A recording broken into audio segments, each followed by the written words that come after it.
up, sports fans? Your favorite sportsbook, BetUS.com, is back for our 28th year of NFL action. With the industry's biggest sign-up bonus of up to 200%, BetUS offers our members the opportunity to cash in on all your favorite sports, including NFL, NBA, MLB, and more. We've also got hundreds of new casino games, including the coolest new European slots, and our live dealers are waiting for you at the table. Sign up at BetUS.com today to get into the action. BetUS, where the game begins.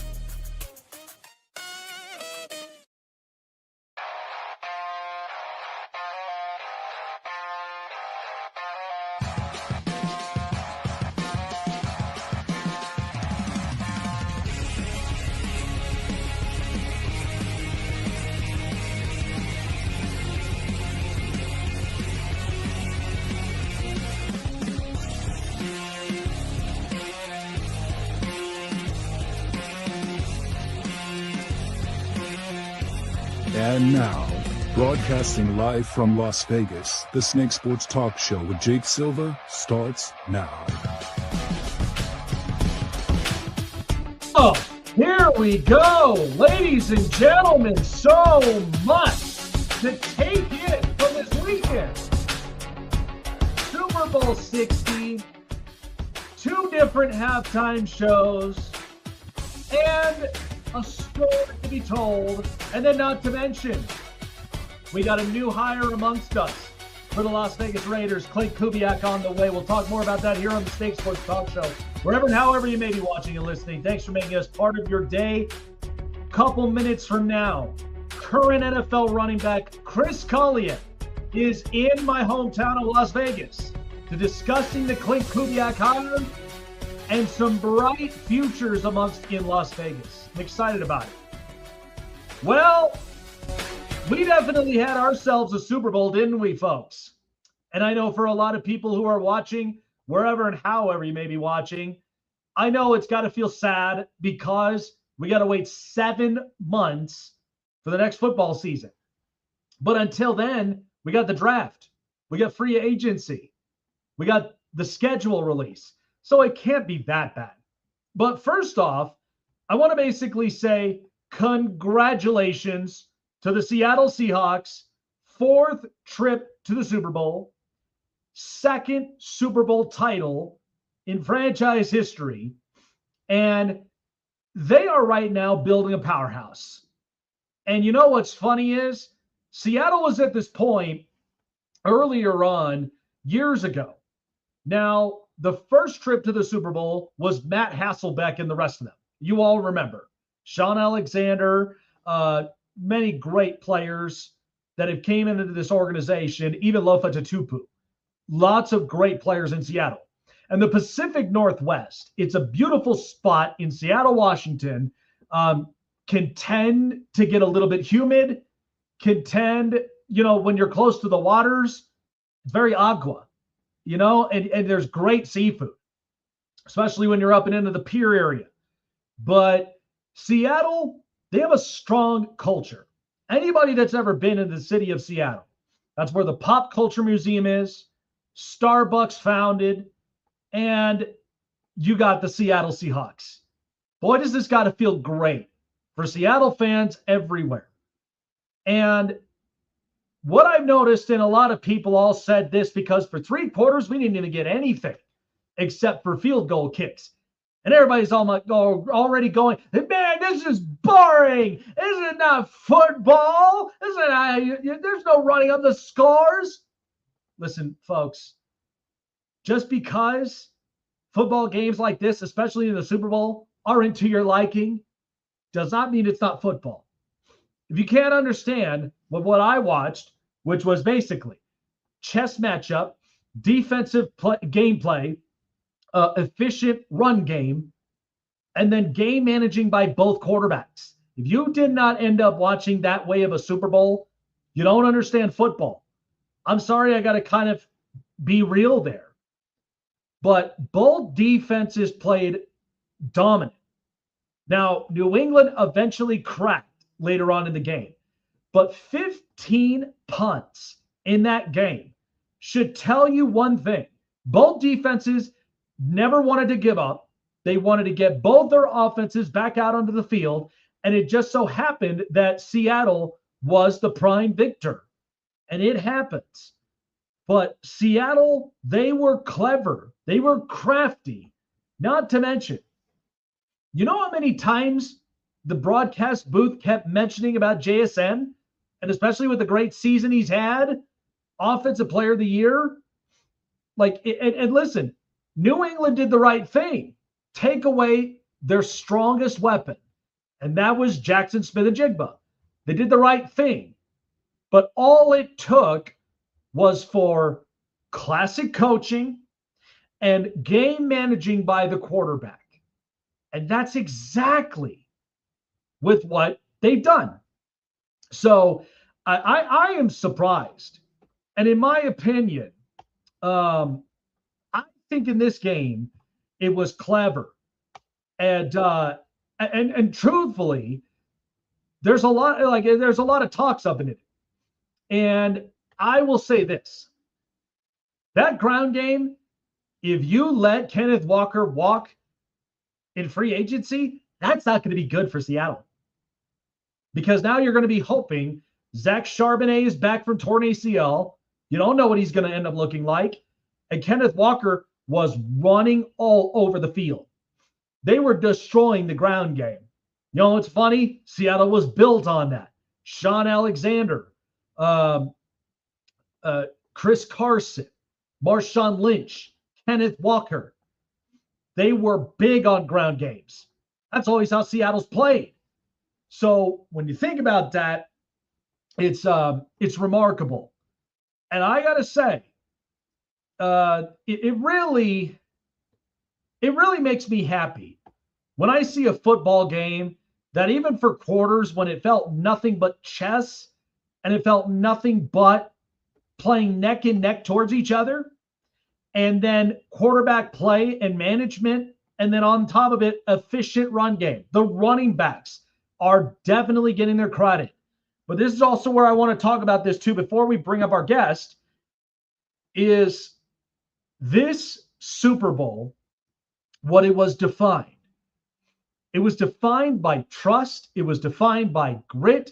It was defined by everything. The entire plethora of it all. And that's exactly what we got out of this Super Bowl. And the only person who deserves a lot of credit more than anything is Sam Darnold. Because I got to tell you, throughout the entire game and throughout the entire season, Sam Darnold has been through it. He has been through it all. And having to go from team to team, having to go from different coaches until he finally found his home, and that is Seattle. And you got to think, I mean, this was not an easy journey road at all. And Sam Darnold, a part of this stacked draft class, Baker Mayfield, Josh Rosen, Josh Allen, and Lamar Jackson. And many quarterbacks in this 2018 draft class have all tried, and they're still trying. But Sam Darnold deserves a lot of the credit. And the people that don't understand this, you got to think about this. I have had the pleasure of having so many great guests, former and current athletes on this show, who have all said that getting in this league is extremely hard. No matter how much work you put in, you got to be, you kind of, it's like when my wife and I, we watch Shark Tank all the time, right? And you get all of the entrepreneurs. There are thousands amongst millions of entrepreneurs who want a chance to showcase their brand. They want to be able to strike a deal with arguably the best self-made entrepreneurs in the country and even around in the world. But it's always tough on that journey road, because I guarantee you, at the minute that you pitch it the best way possible, it is so sweet when you get a deal, and then there's your line of success. That is where the journey road continues to build. Sam Darnold was in a similar boat. You get drafted out of USC, which, by the way, USC for the last few years, since the last time they won a national title, had dealt with issues. They were restricted from bowl games. They lost Pete Carroll. They had a lot of different changes in coaches and coordinators in the program. It seemed like they weren't getting as competitive as they used to be. But then Sam came in a draft with Baker Mayfield, Josh Allen, Lamar Jackson, gets taken third by a wonky organization, the New York Jets. But here's the problem. The Jets weren't even willing to build a healthy structure around most of its core players. And they're still fighting this. But hopefully they can figure it out for next season. But Sam came in, and Sam went through a lot of the adversities. Seeing ghosts, too reckless, throwing too many picks, not quite the franchise quarterback everybody was all hoping he would be. But then leaves, goes to Carolina, has a hot start at 4-0, and then comes back down to earth, and then eventually ends up going to San Francisco to learn from Kyle Shanahan, one of the smartest, brightest offensive minds in the league, next to Sean McVay and many others. And then he goes to Minnesota, who then takes a chance at him, and they win 14 games. But mind you, Minnesota just recently fired their GM, and we all know the story. But it's difficult, and I understand Minnesota's situation because you just drafted a quarterback. But Sam, Seattle, it felt like match made in heaven because Seattle was all about build the roster, get the talent in this building. And then you got Mike McDonald, the hot commodity coach out of Baltimore in Harbaugh's system, and then has a Harbaugh as a special teams coordinator. So you got the bloodline there. And then goes and takes a chance and says, I want Sam Darnold because I know what Sam Darnold is capable of and what he could also do once he's in this building, and wins a Super Bowl. I honestly believe credit is where credit is due. And Sam Darnold, no matter how long, no matter how excruciating, every single chance, it feels like you're never getting out of the trenches. You're never getting out of the well. Well, Sam Darnold is now rose above all of that and stands as a Super Bowl champion. And he should be respected as such. What an amazing story. It's funny. I have a separate thing that I do, and I was talking with former NFL corner Maurice Hurst about this, that I think we should honestly get Sam Darnold in the next Netflix season of quarterbacks, because I would love to hear that story. I would love to hear that build, because I think it's tremendous. And by the way, after winning the Super Bowl, we got news about a new coach in town in Las Vegas, Clint Kubiak, and to discuss it, Chris Collier around the corner going to be joining us here up and on the program. I cannot wait for this one. Well, folks, it's sad that football had to come to an end, but we all know this. We spent great months together. We were taking picks after picks, ranking after ranking, and amazing interviews with former and current players. You guys have all been amazing throughout the entire football season, but just because the NFL is only gone for now, we still got the free agency, we still got the draft, we still got the schedule build. Like, we're all geared up for the next 7 months. But that doesn't mean sports itself is all done. We've got the Olympics going on, which has been fun, FIFA World Cup, World Baseball Classic, you name it. Payday Fantasy is busy on all of it all this year in 2026. Check out Payday Fantasy for yourselves. Sign up and get free $5 entry. Plus, when you use my special promo code for 100% deposit match of up to $100, that's the code SNAKE. That's all you got to do. Sign up online or download it on your mobile device through Google Play in the App Store, which is now live and available. Sign up, pick the player, pick the outcome, grab yourself a seat and maybe some popcorn and enjoy and get paid. Payday Fantasy.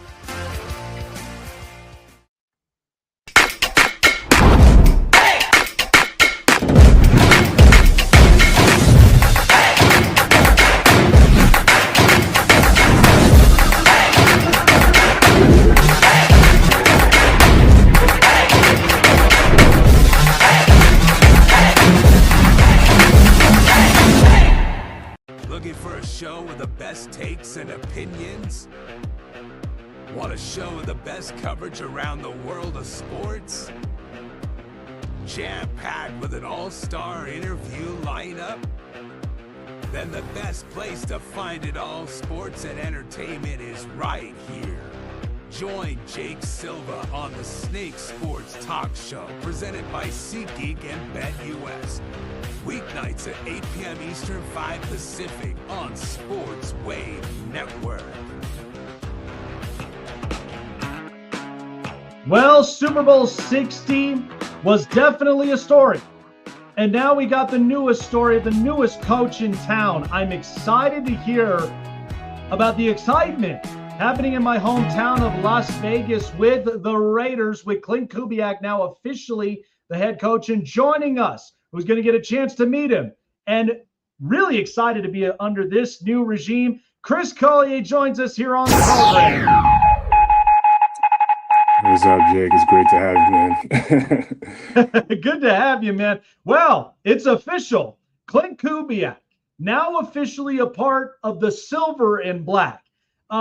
So, funny thing is, you now have two former Seattle people now in this building, from going from Pete Carroll to now Clint Kubiak.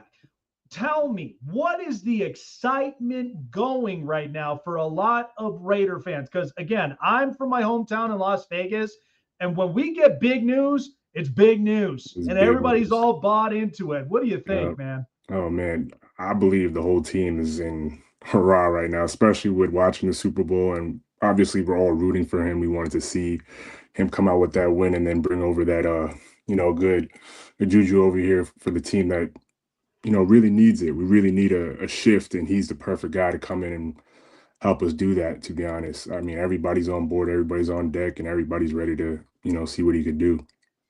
Yeah, I'm excited for this one because, of course, the game's changing. It's evolving. You're getting a lot of these offensive-minded coaches, but at the same time, you get the best, well-respected coaches who know to understand and change a culture and that can build the consistency on top of that. Exactly. So we know that the season wasn't quite as promised that we thought it was. However, I mean, when I started the show, I really thought of this. I really thought the Raiders would have been either 8-9 or 9-8 because Pete Carroll, we've seen what he can do, right? Running backs by committee. And then at the same time, get the best out of your defense. So you're there in the running back room with a young stud in Ashton Jeanty. You got a bunch of other guys around it because it's all running back by committee. Yeah. When you looked at it, I mean, what was the game plan when you kind of saw it from your own perspective up and on it? Because I felt run game, trench warfare, fight for every single down, and then get possession back to get the offense back up and onto the field. Yeah, I mean, it's just like you said, we all had that in mind. We all had that game plan going into most games. It is disappointing to see how our season turned out because, like you said, we did have that 9-8.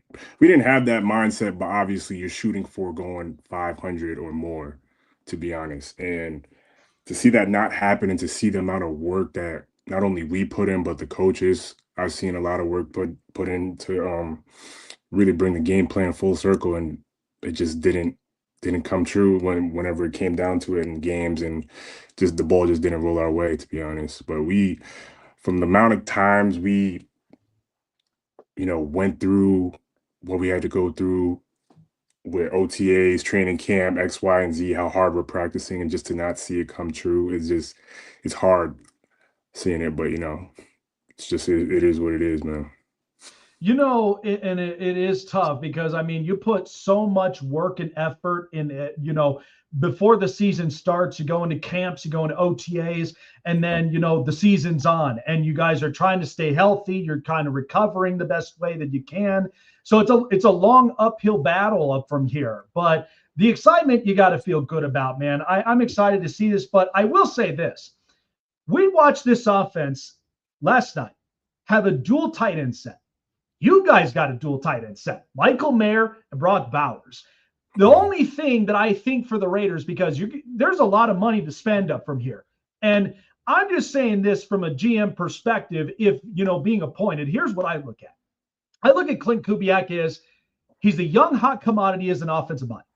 We know that he's got to get the smart defensive guy so that way the defense as a whole stays intact. Because number one, you're trying to eliminate the air game. You're also trying to instill sacks and get pressures.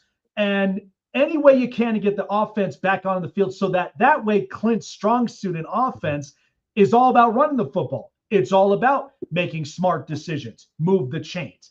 So I feel like you get those guys in, then I'm looking at, I got to protect my quarterback. I then got to get not so much a star-studded receiver, but a receiver that I know can work on the plays and routes that we want to build. So how do you kind of see this? I know it's kind of too early to say right now because everybody's recovering from the season, but how do you kind of see this play out a little bit? What would you like to see here in the silver and black? I mean, it's everything you just said, man, for real. Getting the ball into the playmaker's hands, and it's obvious that Clint Kubiak knows how to do it, especially watching the Super Bowl. If you just watched the whole season, for real, the way he schemes up these plays and the way he's designed to get these guys the ball. I mean, sky's the limit, especially with the playmakers we have in Ashton and Brock and Michael Mayer and Jack Besh and Deontay. If you just get those guys the ball in open space, I mean, they're going to make somebody miss. And that's when those points come in that we really need and the defense comes in. You know, our defense they stand 10 toes. And I believe if we could just play complementary football, that's when it all comes together, to be honest. Yeah, absolutely, man. And look, this season was a one of a kind because one, everybody all had the idea that, Kansas City, they've always been here, but yet they got worked. They got gashed and they were out of the playoffs. Then all of a sudden you start getting, injuries in the NFL are inevitable. It just happens. But a lot of the teams that fight and they survive make it through. So I thought it was really interesting and yet incredible that New England was the last team standing in the AFC because everybody was hoping this is Josh Allen's opportunity, and he didn't get it. Justin Herbert's waiting for his first playoff win, and the Broncos. I mean, I live here in Denver, and the minute Bo Nix went down, it felt like the whole energy was down. I felt like this was so many shakeups. But what was great about this, though, Chris, and you'd be smiling about it, is we had a hell of a time running the football, didn't we? There was so many great run plays throughout this season. What did you think about the season as a whole in the NFL? Because, man, twists and turns, different plot stories. I loved it. Yeah, it was great. It was something that wasn't like how it used to be. I mean, I grew up in an era where, you always either saw the Patriots or the Kansas City Chiefs. Like when I was coming in before I came into the league, that's all I saw. So it was nice to actually be in the league and then see all the different shakeups and twists and turns. I mean, it's a great year to be a football fan, to be honest, because the amount of times that a team won that you wouldn't have thought, or somebody made the playoffs that you wouldn't have thought was going to make it, it just made it really exciting to watch and really investing. People were able to really look at it and feel like a part of it in a sense, you know what I mean? Yeah, absolutely. And you know what? It's getting better from here because now we got free agency that's around the corner. But before that, we had a record-breaking 10 opening jobs. And so you're originally from Lawrence, New York. So New York now is getting really amped up and excited for the oncoming of John Harbaugh coming in and coaching the Giants. You've been in Baltimore before. You know the culture. You know how strong this fan base has been. Yep. What is to be expected in New York with John Harbaugh touching down, going into now the NFC, because they've been needing something different for quite a while since Tom Coughlin retired. Lots of excitement in the building. Jackson Dart and Cam Scatterbo. I think this team, anytime you get a culture coach, you're bound to double your wins because you know what the coach sees. What do you kind of think is going to be the vibe in New York? Being around John Harbaugh, what he's about, and especially the Harbaugh family, they love themselves some football. They love themselves some football, exactly. And what New York is getting is a real tough, gritty, passionate coach that wants to come in and obviously bring his culture in, and his culture is proven it works. I mean, he's win first, is proven in his record. And it's just they're going to see a lot of change come, especially when I guess when training camp and all those OTAs come, they're going to see what I'm talking about. He does not play, and he's straight to the books. He's old school, and he's about his business. So that's really what I can say about John Harbaugh now. I will say the AFC North is really going through a shakeup. And man, we grew up on this. I mean, we watched Mike Tomlin for 19 years with Pittsburgh win a Super Bowl, and then John being in Baltimore, creating the culture that he did after Brian Billick. And this AFC North, now you've got 3 new coaches amongst with Cleveland with Todd Monken. I think with Jesse Minter, what I look at with Baltimore is everybody now, and I'm starting to see this. We watched this with Mike McDonald last night. Young, hot commodity, defensive-minded coach who understands and learns how to relate to the players to get the best out of them. And I feel like with Jesse, young, energetic, and I feel like it's smart because being around the Harbaughs, you learn a lot of things about football. And I think with this culture, I don't feel like it's a crazy change, but I do feel like this is a new chapter that's only going to get better from here because I can see the feistiness in Baltimore. The defense is going to get better. How do we outlook Baltimore today with their new hire, Jesse Minter? Oh, that's a good question. And I haven't been around the Ravens, but knowing the boys that I got to play with, like with all those star-studded players on their defense, I mean, I believe when he comes in, a young coach, defensive-minded coach with all those star-studded athletes on the defense, I mean, it's only a matter of time before they see like another Legion of Boom type of defense come into play. So that's going to be exciting to watch. Man, can't wait for it. Final question here. So we know, obviously, with the NFL season wrapped up and getting ready for free agency, the draft, in your story, and I've had a pleasure of interviewing so many great NFL players and talking about their journey road through the NFL. We just watched Sam Darnold win a Super Bowl after dealing with the cards that he was dealt with from New York to Carolina.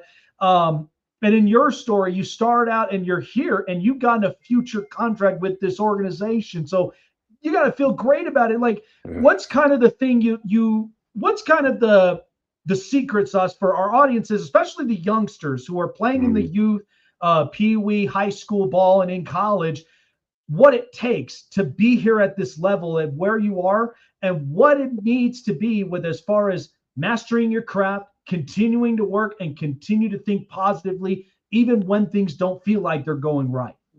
It's everything like you just said, man. It's staying consistent and stacking the days. You only have to get 1% better and it's just going to keep climbing. And a big thing that I'd like to say is keeping your faith, obviously, keeping your faith in your higher power and looking to them when it gets tough and when it may not seem what it's supposed to be, what you envision it to be. Just believe that God has a higher plan for you and it's going to work out in the end, to be honest, because when it comes down to it, that's what matters. That's what you need to look to when things are just not going away. And when things are going good, make sure you keep doing that and keep stacking those days in terms of your hard work and your consistency.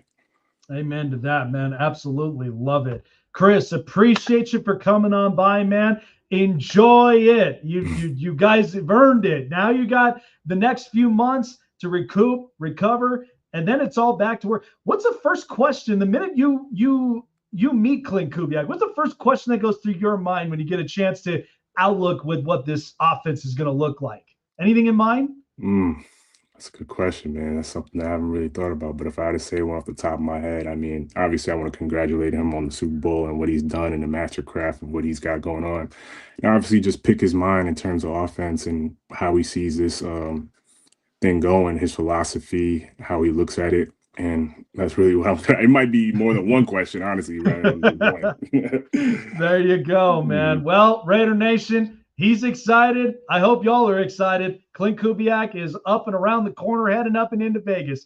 Appreciate you for coming on by, Chris. Enjoy the time off, man. You guys have earned it. And we'll see y'all by the start of the next season and what new stories we're going to get here this next season. Take care, my friend. Yes, sir. Thank you. Absolutely. There you go.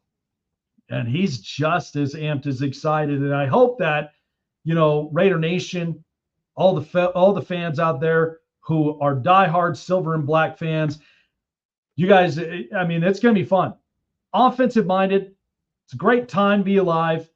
And hopefully, because again, they need a change. And from the looks of it, he's ready to get to work. And really, really excited for this one. All righty. Well, before we welcome up, we also got our next guest, Tavon Smith, who's going to be coming up and joining us here on the program. Really excited for him to be coming on. So here's the thing about New England. New England did a tremendous job going from 3-14 to 14-3. And the Patriots, what many people often, I mean, obviously the results don't look the same. And I get all that. But New England still deserves their credit because number one is that's a complete 360 turnaround. And you knew with what you were getting with Mike Vrabel. You already knew what you were going to get. Like you were going to get tough, dominant defense. You were going to get grit. And you were also going to get feisty offense because you're fighting for every yard. You're fighting for every single opportunity that's there in front. And that's what Mike Vrabel was all about. And Drake May was second in MVP votes. The defense was the number one scoring defense in the league all year long. And they surprised a lot of people. I understand it with, they had the easiest schedule on paper, but I don't care about that. What I care about is like you look at this build and you look at how this roster outlooking the future, this team is going to be in great shape. They got a really good, trustworthy coach. And finally, after fixing this, after the last few years, they finally have a guy that's going to keep this organization steady. And so New England, I tip my cap to them on the season. And Drake May, I mean, he's not a top-tier quarterback at this moment, but he's playing like it, and he deserves the credit as well. He was calm. He was poised all the way up until it eventually broke him up into the end. Now, the pass that he's threw to Mac Hollins, that was a really, really good play, but he's got a bright future. They all have bright futures. Now, remember, New England spent some money. Now, the only thing is they got to continue to hit in the draft. You got to get receivers. You got to get some playmakers. You got to fix up this offensive line. I mean, it was good while it lasted, but man, Will Campbell, the rookie, I mean, you're asking him to do a lot, and it's tough, especially when you got your backs against the wall. But here's the thing that you also have to look at is defensively, you're going to want to address a few things. So I think with New England, they have a better chance in the next couple years today than when they did when Belichick was still the coach. Same with Gerard Mayo. If they did not hire Mike Vrabel, we wouldn't even be talking about this at all. But because Robert Kraft trusts exactly with what Mike Vrabel does, and you got to think, he's close with Brady. And Vrabel, Tennessee completely fumbled that coach. Because the minute that they ended up firing him, it was all downhill. And it wasn't working out for them at all. So now you're in a position that you got to nail the drafts. You got to nail free agency. Hard to do with both. But as long as you have the best trustworthy players on this roster from top to bottom, you should be in good shape. And New England today is in good shape. I have no doubt about that whatsoever. But New England, don't bury your head in the sands. You got a great future. This is exactly what it's going to be primed to go into it towards. Time now for the hot press. And now, here we go. Hey everyone, it's story time. This is the hot press. Fresh out of the hot press today, And as you guys know, some crazy news that hit the NFL world, and it involved Falcons rookie edge rusher James Pierce Jr., who allegedly crashed an SUV into a WNBA player's car. James Pierce Jr. right now is facing a lot of some situations right now. So James Pierce ended up allegedly crashed his vehicle into one being driven by WNBA player Rickea Jackson multiple times and struck a police officer with the vehicle while evading the arrest. And this happened up in Miami-Dade County State Attorney's Office up in Florida. So he's facing right now 5 felony charges. That's not good. That's not good. And I don't want to get too deep into the conversation, but here's the thing, and I've been saying this especially with all of the young players. Just don't do dumb things. And the minute that this happens, and now you're going to be potentially facing charges, it's worse. So it's hard, but hopefully they can figure this all out. But if not, that's going to be a crushing blow to the Atlanta Falcons, who just fired their coach and GM, and now we're introducing Kevin Stefanski into Atlanta. And so they're trying to change some things up. But this is not the way to do it. This is not the way to go about things. So hopefully they'll figure it out and not really like the way that they wanted this to start. So,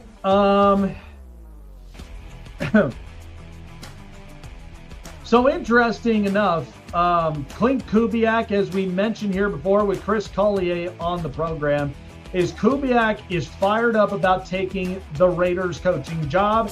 So in the final game with the Seattle Seahawks winning the Super Bowl, Seahawks offensive coordinator Clint Kubiak ended up mentioning up and onto the pressers, saying, and I quote, "You guys know I'm going to Las Vegas. I'm fired up about it in Levi Stadium in Santa Clara, California after winning it." And when he was asked about it again, he was super amped and super excited. So Clint Kubiak, son of former Denver Broncos coach Gary Kubiak, will be the Raiders' 5th full-term coach since 2021. And listen, they needed to clean a mess that's been happening here in this organization.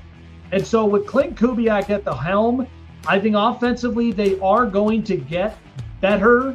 But I also got to see from GM John Spytek and how that they address the draft and how they'll address a lot of these players. So that's the one thing that's going to be interesting through and through. And I think the Raiders, and we mentioned it before, they got a bunch of talented players. It's all about trying to keep it consistent and structurized. If they can do that, then this Raiders team will be in good shape. But there's lots of things that's going to be exciting about this team. And it's going to be interesting through and through what the AFC and how the AFC West really shapes up now that you got a young, hot commodity coach in this building. Final story here, and this involves the NBA. And so the Milwaukee Bucks, who were not as active in the trade discussions, ended up signing free agent guard Cam Thomas to a deal. And Thomas, 24-year-old, was averaging 21.4 points per game over the past 3 seasons and provides an immediate talent boost to a Bucks team still trying to contend this season with Giannis. And so he was recently waived by the Brooklyn Nets after the trade deadline last Thursday in a somewhat surprising move after signing a 1-year, $5.9 million qualifying offer in the summer. He ended up averaging 15.6 points per game, 3.1 assists, and missing the first 20 games because of a left hamstring strain. So Cam Thomas, they're adding in depth. Milwaukee, like we said, they're going to build around their star player, and that's Giannis. But there's only so much of time that they have left before Giannis, he's basically done with this. So It'll be interesting enough. Not quite sure how this is honestly going to end up, building its way. But I think with the way that the Bucks are kind of going about this, Giannis, there's going to be a lot of adjustments. But I think this is one of the steps that's going to get them into this position. And they still want to contend. They still feel like they are a contending team. So now that we're moving into the NBA talk, it's going to be interesting for the next couple of weeks. But I'm excited about it and excited to get back into basketball talk. All righty, folks, that was the news. And now, here we go. Hey, everyone, it's story time. This is the Hot Press. All right, man. This Super Bowl was a lot of fun. And, listen, I can't recall a time that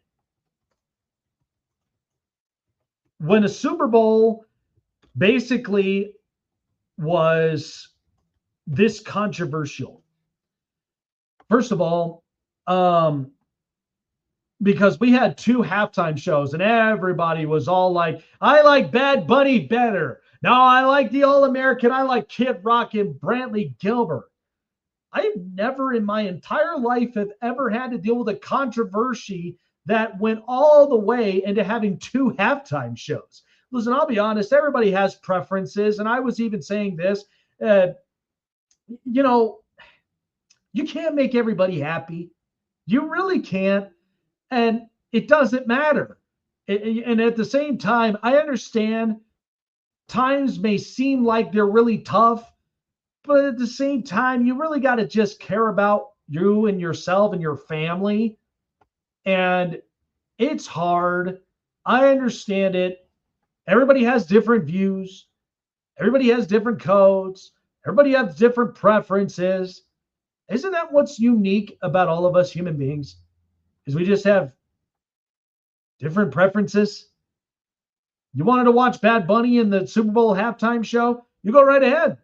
85 million people did. You want to choose to watch the All-American halftime show? You go right ahead. We had about 6 million. And listen, this is not a pissing contest either. Everybody just has different preferences. Everybody has different views. I'm not going to end up speaking more about it because, again, I'm not willing to open up this conversation about it, but because I know my views are my views and so are yours. But everybody has preferences. Everybody has choices. If you chose to watch it, choice. If you chose not to, choice. Everybody makes choices. But here's the thing. What I really wanted to discuss was mostly about this Super Bowl was big for running backs. And you know what's funny is Kenneth Walker was the MVP of the Super Bowl and is a running back. And it put running backs back up on the map. Now, not only is it only Kenneth Walker, because we saw Saquon, we saw Derrick Henry, we saw Austin Eckler, we saw so many people, so many different running backs, all pitch in their 2 cents. But I'm here to tell you this, is that this market is going to be a lot of fun to watch because there are going to be a bunch of running backs. Kenneth Walker, I'm sure, is going to end up expecting a big payday and an extension of some kind. David Montgomery is going to end up being a free agent. There's lots of options. But the run game, as you saw, how efficient that it was coming out of Seattle's offense, that is what it looks like. And Kenneth Walker did everything that he possibly could, that even when Sam Darnold, as a game manager type of quarterback, was willing to do. And so that gave you optimism. What it also gave you is it gave you confidence. So people that now understand how important it is to have a healthy run game, it's everything. And everybody knows it. And the best part that I look at is when you look and you kind of see the running back market, this is arguably going to be a crazy market. And you also have some running backs in this draft that you are also going to watch. Jeremiah Love, I'm going to watch seeing that kid from Notre Dame.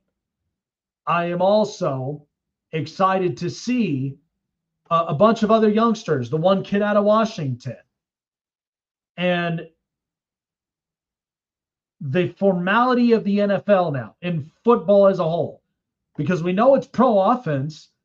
We know it's all backed by design. That's the way in which it was built to be.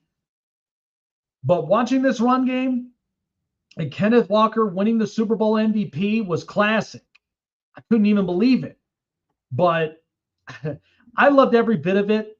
I believe the classical football isn't quite gone yet. That's why I like it so much. So joining us, we had Chris Collier earlier on. And so to join us to discussing about the Super Bowl and what we may end up looking forward to here in the future for this next up and coming season, Tavon Smith joins us here on the program.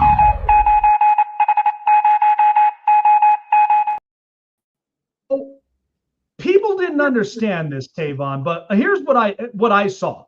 Watching this football game, it was classic because, as you know, as a player and watching this game, everybody and the fans are like, this is boring. I ain't seen a score yet. But then what they don't realize, y'all ever played a game of chess? It's a chess matchup from here on out. Defensively, you got the hot commodity on one side, and then I got the classic chess player who ain't about checkers. He's all about trying to get the ball back into the offense's hands. So watching that Super Bowl as a whole, I mean, yeah, 3 quarters, it may not have looked fun, but then it's always saving the best for last in the end. And Seattle was the one team that came out on top.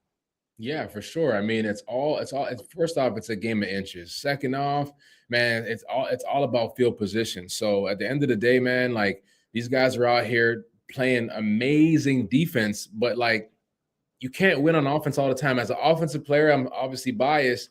You know, you want to score touchdowns, you want to make some big plays, but these defenses are really, really good. And Seattle obviously was the better team yesterday, and they played a hell of a game. And Sam Darnold didn't have the best game. The Patriots definitely played a great defensive game. You know, on defense, they have great DBs, corners, or in the backfield. So there's a lot of opportunity that Seahawks had, but they just had a lot of great players making some good plays, you know. So it was amazing to watch. And I mean, going into a Super Bowl like that, it's definitely, you know, an opportunity for both teams to show out. And when you go to a game like this and you see like it's a boring game, but once you understand the game of football, you know, it's just like sometimes it's just about defense. It's not always about the flashy plays. And let's just grind it out and see who the best team is. And that was the Seahawks yesterday. Yeah, I felt like a lot of people thought we might get the big play throw, like Sam Darnold to Jackson Smith-Njigba. That's classic. Or you get Drake May, who eventually gets Stephon Diggs somewhere out there in the backfield. But you know what's funny is both these quarterbacks I felt like were very tested as far as game managers because to me, what I smiled even bigger about was the fact that the classical run game trench warfare still exists to this day in a new evolved offense that we're seeing in the NFL. So watching Kenneth Walker, even if Sam Darnold was getting pressure into his face, completing the short, simple throws, Cooper Kupp even had checked in a bunch of times. So when you saw that, and when Kenneth running the football, standing his ground, and being deserving of Super Bowl MVP, I mean, that just tells you the running backs still are valuable in any offense when you need to build confidence, consistency, and then open the playbook for the big plays. Yeah, absolutely. And the next thing is really just they have a complete football team. They got a run game. They got receivers that can pass the ball. Smith got hurt, and still Cooper Kupp stepped up. So they have other players to fill in. Obviously, not great quarterback play, but it all helps out when you have little tools around you to help you kind of up your game, during those four quarters of that football game. So 100,000% for sure. So for New England, I was saying this just as a small bite for all the New England fans, is don't put your head in the sand after a loss. I felt like New England's got a great future. And if it wasn't for them hiring Mike Vrabel, they wouldn't have even been here. They would have still been dealing with the dysfunctions after Bill Belichick left. But because of Vrabel, Tennessee's kicking themselves in the foot. And then they have to make it up by hiring Robert Saleh so they don't make the same mistake twice. But the fact of the matter is this team went 4-13 a season ago, and they came in going 14-3 regardless of that quote-unquote easy schedule on paper. They made it here. And Vrabel, because he's a likable, relatable guy, shared the same field, and all these players bought into his system. This organization is back to being with what it once was, but in a different kind of look and in a different type of schematic now that yes. I think many teams in the AFC, they're like, crap, we thought we had to deal with Kansas City, but now New England is rebirth, reborn, and they're rejuvenated and they're looking like the best version of themselves. No, absolutely. I think I already mentioned their defense, but you got to think about this offense now. They got a young quarterback at Drake May. They got Stephon Diggs that had a hell of a season this year. Then they got Keyshawn as well doing his thing. But then let's not forget about Mac Hollins. Mac Hollins he's not the flashy guy, but he's going to make the plays when the plays count, and you can count on him to play anywhere on the field and potentially even special teams. And people leave out special teams so much, but they have a really good young team of guys that want to work, that guys that feel the confidence in playing for that team, and they love Vrabel. You can see that they love playing for him. So that offense is going to be exciting to watch in the future. And obviously they have, with that young quarterback, the sky's the limit with him if he continues to do what he has to do. So a couple of the organizations you played for in the NFL. So first off, I had the pleasure of having Chris Collier, who's currently in the building with the Raiders. And he's already saying to everybody, we're excited and y'all should be too, with Clint Kubiak now being the head coach of the Raiders. So here's the thing. You've been there in their Oakland days. This organization needed juice. They needed consistency. They needed structure. I thought they were going to get this with Pete Carroll. Unfortunately, we were all wrong. But, yes. However, I mean, they got the number 1 overall pick. It sounds to me that pick will be Fernando Mendoza. I see it otherwise because I'm looking at the offensive line. I'm looking at the secondary play. I got to get more assets before I feel I've got the quarterback. But with Clint Kubiak, it kind of feels like this offense has a breathing chance that it will be much better and much more focused. What do you think of this hire? Honestly, I think it's a good hire. It seems like guys are excited about the season. They already have some pieces on that team. So to fill that in, whether it's a quarterback or somebody that's in dire need at whatever position it is for them, I think they have it's definitely an upside. And for one, they also have a great relationship and somebody involved that's a Hall of Famer in Tom Brady, and he's going to have a big part. As little as a role that they portray, I think he has so much of a big part of what gets into that building. So it's going to be exciting to see who they bring in, why they bring them in, and I can't wait to watch them play, especially because they have some sort of affiliation or relationship with Tom Brady in that building. You just never know, right? Yep, and they've got that youngster, John Spidek. So let's see what that young GM he's got on the back of his back pocket with a lot of these draft picks. And then not to mention, they got some money to spend too. So who knows who they bring in this building. So this will make you giggle a little bit. But what am I supposed to think about the Jacksonville Jaguars now after what I watched this season? I mean, that was fun. But here's the thing. Liam Cohen, an offensive-minded coach around Sean McVay, around a lot of these offensive-minded guys, and making Baker Mayfield who he was in Tampa before taking this job. This is the best look I've ever seen in Trevor Lawrence since he's been in this league. This offense looks better. They got an X factor in Jacoby Myers. They got in the trade. And I mean, Bishal Tutin, forget about it. The kid is ferocious on the ground. Jacksonville looks like they want to run the tables in the AFC South. But we know DeMeco Ryans, players coach, all about defense. The Colts, and we'll get to them in a bit. I felt bad with the way it ended, but man, the start, they would love to have that all season long. And then you got Tennessee with Robert Saleh. What am I to think about this South? Because a lot of things are going to be changing here next year.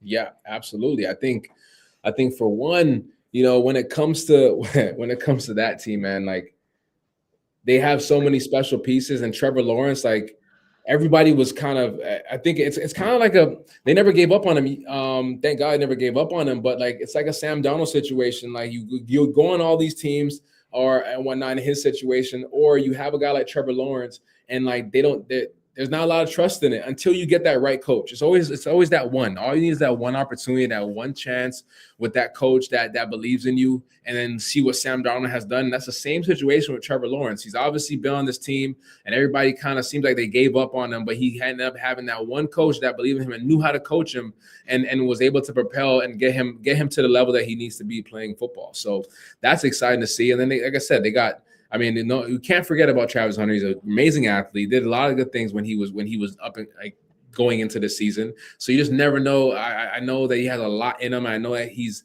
got a lot of potential. So it's going to be exciting to see him as well. But to your point, they got the Colts that are a really good football team. It was very unfortunate what happened this year with the injury, but that division is strong. So we don't know what's going to come out of that. It's kind of up in the air, like you said. Like, you just never know. But it's going to be some great football in that division. I felt with the Colts, this is what was interesting. The first few games, I think it was the first 8 games, was exciting football in Indianapolis. And you got to think, Indiana was feeling themselves. Indiana football program won a natty. Notre Dame made it to a national title. And then the Indiana Pacers represented in the finals. Then it's all about, well, what about the Colts? So here's the thing. It was sad for the late Jim Irsay passing, but however, when have you ever seen a football team like this where the daughters were heavily involved in what's happening with the state of the team? I felt like that was some serious juice, some serious energy. And I know I'm seeing this all around. And listen, here's the fact. Women mature faster than men do. It's just how it is. They manage our finances. They find a way to structurize it so it helps our consistency in the end. I mean, you're looking at this in Detroit. The daughter took this over, and the Lions now have a healthier culture. I would not mind this. If I got somebody that can manage this, and then at the same time, Chris Ballard and Shane Steichen, they're going to run this thing back, and the draft picks hit. So the Colts, what now needs to be, like, what has to be addressed? I know the quarterback has to be the biggest one because of Daniel Jones and the way he went down. But then there's Anthony Richardson. What do you make of this? Is this something that the Colts, is it kind of a simpler fix, or is there a little bit more to the story than people think? I think a little bit of both. I think there's a little bit more to the story, but I also think that they know what position needs to be fixed, and it's not a secret. It's at quarterback. So with them, it's gonna be interesting. I want to touch the point on having women in business. Like, they're a lot more. Yes, they're smarter. They know what they're doing. They're very meticulous about things. And I know as a GM for Chris Ballard, they're kind of on his ass. Like, they want to know. They want to know. They want to learn. They want to understand. So when you're explaining to somebody like them, with them being so involved, it kind of makes you as a GM like, hey, I need to make sure I communicate this the right way so they can understand this. Not to say that they don't understand football because they've been around it for the rest of their entire life, but you just know that, hey, like they're trying to come into this room and actually learn everything. You see them fully involved. So that's going to be I think they're in great hands with women in business, and that's going to be cool to see. But we can't ignore the position that needs to be fixed, is that quarterback. What that looks like, we don't know. Maybe they I don't know if they want to trade up for something. That'll be great to see. Keep the boy in Indiana. Don't know if that'll happen, but they got to push real hard for that one. So I'm excited. I'm excited for the Colts. Obviously, I'm a former player of the Colts, so I'm a little biased. But it's great. It's definitely great to see. It's great to see what has happened over the years with them. Absolutely. And you know what? Jonathan Taylor looking like his healthy best. That was a sight to see for sure. They got nickel. They got some good things going on over there for sure. Absolutely. So obviously we got the Winter Olympics going on right now, and go Team USA. So now we got the Summer Olympics in 2 years. So they've approved for flag football to now officially be into the Olympics. And we're watching right now the evolution of the NFL really making its mark internationally in these regards. So now we're going to have a game in Australia. We're going to have a lot of different games everywhere else. And you played in the Canadian Football League, so you've seen the atmosphere and the vibe there. And so to watch this and now taking this into newer heights. Now, I know it's a flag football game. Obviously, you don't want your star players to get hurt, but you want it to be fun. You also want it to mean something, meaning it for your country, meaning it for, what you're representing. I mean, even if it's an organization, your family, or yourself. The one big thing is how I look at it. I just think the NFL has just really made its mark with marketing. They made its mark with its drafting quality because of the players we get in the college football realm. And it's only just uphill from here. So when you think about this, being an Olympic sport and getting into flag football, what do you think that's going to honestly look like? I mean, you've had the pleasures of playing in the States and playing in the Canadian leagues. Like, I think this is going to blow itself up worldwide at some point, right? Yeah, I definitely think it's going to be huge, man. I remember back in high school, I actually played in an all-star game, and it was like Team USA against Team World. And as a Canadian player, being from Canada, I was on the world team, and at quarterback, they had Jameis Winston, and it was like Marcus Mariota, and then Devin Funchess playing tight end, and then they had all the best players from all over the world play, and that was a great game. But now, going to an Olympic game, this means more. A lot of people want to represent their country, so I think it's going to be really, really fun. And I don't know who's going to play for Team USA, but I know for Team Canada, there's going to be a handful of guys that are interested. I've had conversations with people that either want to play or are calling me and see if I'm interested in playing. So it's definitely going to be cool. Not sure how I'm going to feel in 2 years to play, but I'd love to. It'll be fun. So I think to have something like this and have it worldwide for a lot of other people to watch, viewers, I think it'll be amazing for everybody to see, and obviously an experience for all the players, because obviously it's an experience that I never experienced, and a lot of other people haven't as well. So I will definitely try my best to stay in shape for that one and see if I can participate. Oh man, wouldn't that just be a once in a lifetime moment up from there? And you got to think, right? I mean, I grew up where we had the league, we had the USFL, now the UFL, we have the Canadian Football League, and then back then we had the Euro League. So It's like, it's just constantly evolving and changing in every aspect and every way. But man, it's got to be exciting. And at the same time, it's building pipelines. Pipelines for a lot of these international players. For sure. I think I've met, being on that world team and meeting a lot of guys in the Canadian Football League, and honestly in the NFL, they have guys from overseas as well signed to the teams, and it's growing everywhere. You see guys playing from Japan, playing from Australia, playing from all over the world, and there's a lot of places that you just never knew that they even actually play football. So to have them all in representing their countries, it's going to be it's going to be good, because like I said, you'll probably meet some guys that you'll never, I didn't know these guys were even played football over here, but they're over here balling, right? So definitely going to be exciting to watch. Absolutely, man. Tavon, appreciate you for stopping on by, man. What a Super Bowl that we had. Now we got to recoup, we got to recover and go through the free agency, the draft, and then we're back at it again for another season, man. It's going to be exciting. Enjoy it, man. Love to have you back on here soon, man, and see what next season is going to give us, man. Appreciate you for stopping by. No problem. Thank you so much for having me. You guys have a blessed one. Absolutely, man. All right, man. We were on fire. And this is exactly what I thought a day after Super Bowl. It was going to get like this. Man, what a great show we had today.